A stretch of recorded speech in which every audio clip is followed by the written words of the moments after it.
Yeah, I can enable it.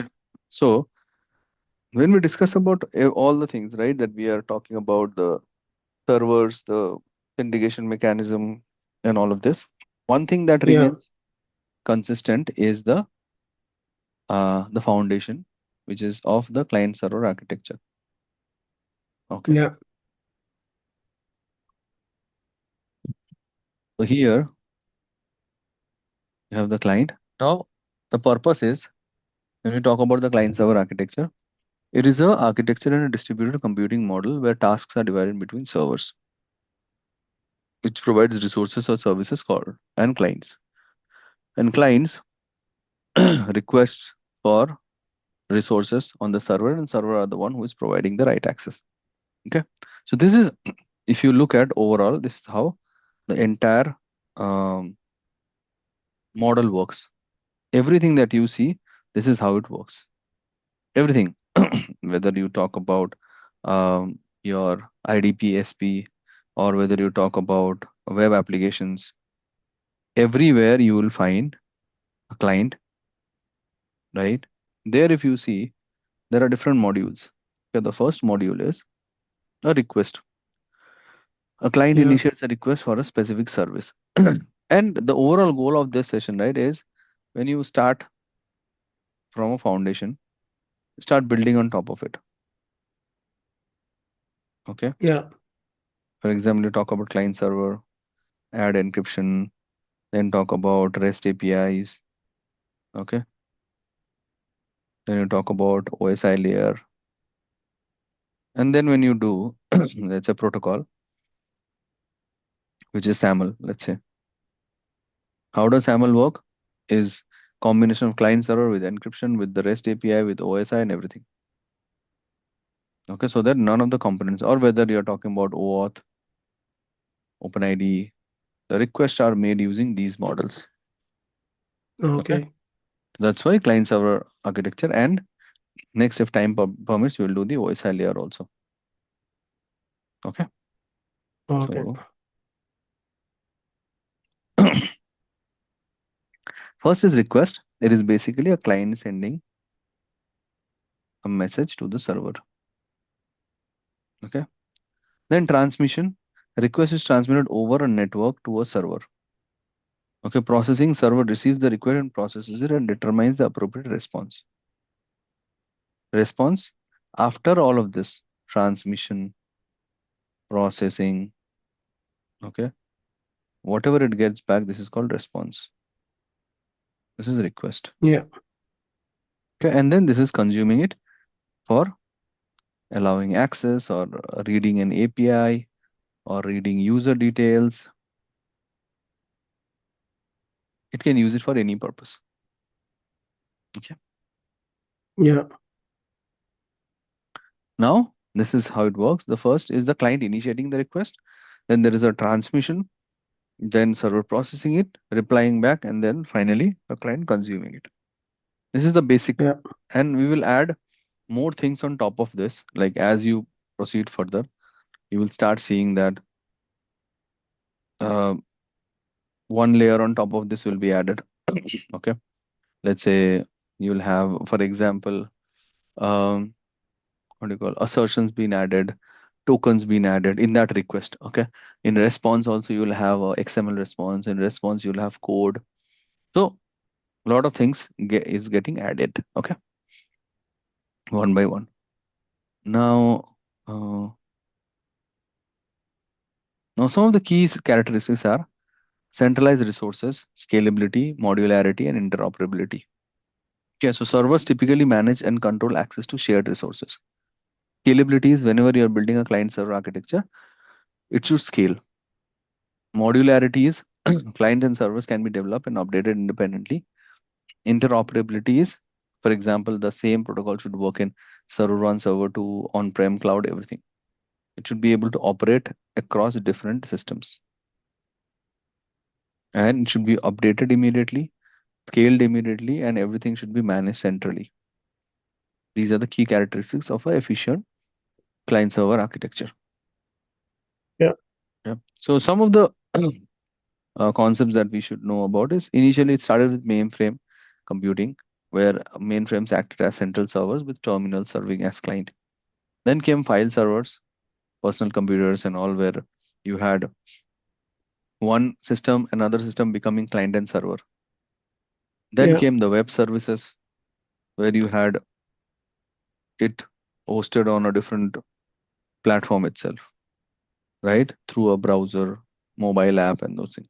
When cloud computing came, it just took everything to a different level, Yeah. right? It took the servers on-prem, servers cloud, servers containers, and then the whole client server model just expanded. Okay.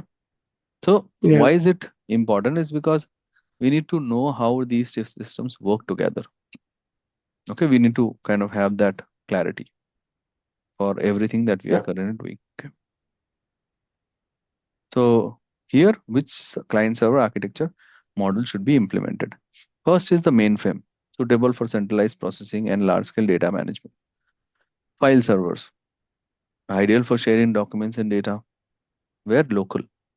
Web servers, online services, range of So you didn't, services. Ravi, you didn't mention about printers, so they're not very important. Is it locally managed or like printer server or something? Or you just like you took only few examples from them? Printers are basically, you can consider them, you use file servers to manage printers. So here we are Hmm. mostly talking in the terms The of core how are ones. you, The yeah, how are you, for example, what do you do? So when you talk about a printer, okay, basically you're sending a file only, right? yeah, yeah, correct. So that comes here only for sharing File documents and server. data, Okay. Okay. because it is one file server giving it to another file server. Now what you do is sometimes you may uh, download the document, sometime you may print the document, Yeah. sometime you may edit the document, but we are talking more from how two systems are talking to each other. Okay. Okay, so from on that level. Okay, so Yeah. now how is this IAM and client server relationship working? So IAM Yeah. relies This is heavily on very. the client server architecture. IAM system manages user identities, authenticates user, and authorizes access to resources. In this context, most of the time, your application, services, or anything that you want to access becomes your client. SP, that is what we say. Okay. Yeah. Here, everything, let's say Jira, ServiceNow, okay, your Workday, payroll app, everything becomes your client. And then your, just a sec, pen. Huh.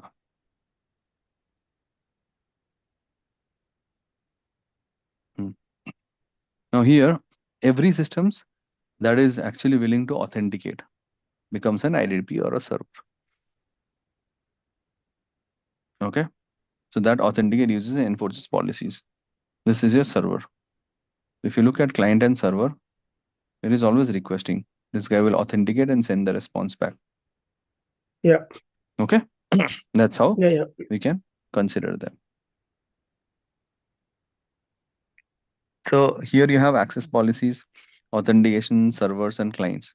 So access policies are the rules governing resource access. Policies, right, are actually the heart of the entire IAM system. Now, one thing is, how do you define a policy? There are two things through which you can create an entire policy. What are the two things? And let's say if it is a problem statement, and then you have an asset identified.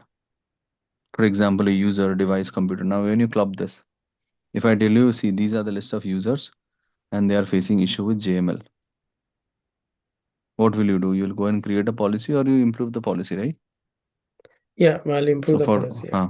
for these two only you create. So for policy, you need an asset and you need a problem statement. Okay, we Okay. need to think from that perspective. So now policy becomes the heart. Now, when you get the policy, then you define authentication policies, Then you have what server will get what access and who will be that client. All of this will be defined here. Okay. Fine. So now go back. So how IAM utilizes this client server? So in the authentication layer, a client sends authentication credentials like username, password to an IAM server. You have a client, you have a server. So what happens is, so first is authentication. A client sends an authentication credentials to an IAM server. Okay. So we know that whenever there are authentication that is happening, client is sending a request, which is the SP. Okay. A user logs in and basically the SP will say, okay, I don't know you. Let me authenticate it based on my server. Okay. The server verifies the credentials and issues a token, gives the token back. Okay. And then using this client, the token, the client is able to authenticate the user. Okay. So again, I'm just going very briefly, just touching few things because we'll anyways be discussing all of this in detail. Okay, as we further progress further. Today is just to give you a context of where these two things would fall under. So, mm, mm, huh. So authorization, when the client attempts to access protected resource, it presents a security token to the resource server. The resource server validates the token with the IAM server and determines if the client is authorized to access the resource based on predefined policies or not. So here, first the authentication is done, right? Now, once the Yeah. authentication is done, now the client really cannot be authenticating anyone and everyone. Okay. And when it is authenticating, it has to send some details back saying you authenticate, and then let's make sure that after the authentication is done, uh, the user is put to the right policy. So there are few things like groups, roles, right, which are also sent as a part of the whole process, where then the resource server validates, and then it is actually able to determining who has access to what. Okay. Then Yeah. using all of this, eventually the outcome that you get here is single sign-on, one of the outcome of federation. Okay. So a user authenticates once with an IAM server and can then access multiple applications without re-authenticating. Each application acts as a client, relying on the IAM server for authentication authorization. So the outcome of, see, why does a client and a server talk?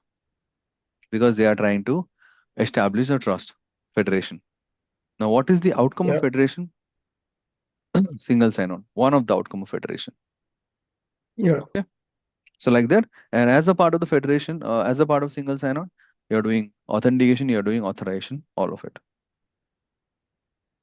So real world scenario, number one is enterprise application access. An employee using a web browser to access a CRM application. What happens? Server, an IAM Yeah. system that authenticates the employees and authorizes the access to the CRM application based on the role and permission. What is the process? Employees logs in, okay, to the CRM.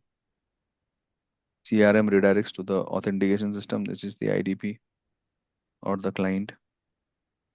This redirects back to the server. Sorry, this is the SP.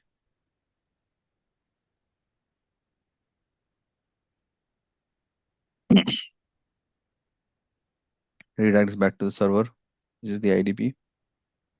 IDP validates, sends the detail, and the user is logged in. Now here, when it is validating, either it can validate using a token or send an assertion based on the type. Yeah. Okay. Scenario 2, cloud resource access. A mobile application running on a user's smartphone attempting to access data stored in the cloud service. So an IAM service that manages access keys and permissions for the cloud storage service. The mobile application uses keys to authenticate. So here, client and a server, they want to access. Client goes with a set of client ID secret, authenticates, and comes back again. Instead, what is this guy getting? Some access to a database or a dump. Okay. These are Yeah. the different ways. So scenario 3 is API security, third party consuming an API exports by a financial institution. All right. So here, this is the client. Server is an API gateway. The process, third party presents a key or a JOT to the API gateway. The API gateway validates the key or a token with the IAM system and determines if the application is authorized to access the requested API endpoint or not. Overall, this is the